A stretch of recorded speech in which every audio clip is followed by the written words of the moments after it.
Otelo. Ese salvaje de labios abultados.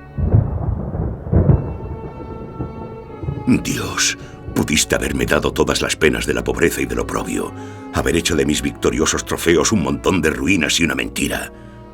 Y yo habría sufrido la cruel cruz del sufrimiento y la vergüenza, resignándome a la voluntad del cielo. Pero, oh llanto, oh angustia, se me ha despojado del espejismo en que se consolaba mi alma. Se ha puesto el sol, la sonrisa, el resplandor que me daba vida, llenándome de alegría.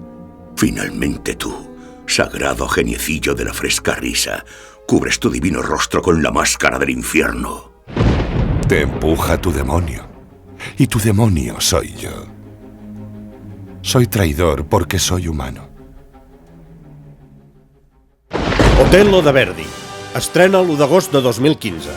Una producció del Festival Castell de Peralada, el clàssic de l'estiu.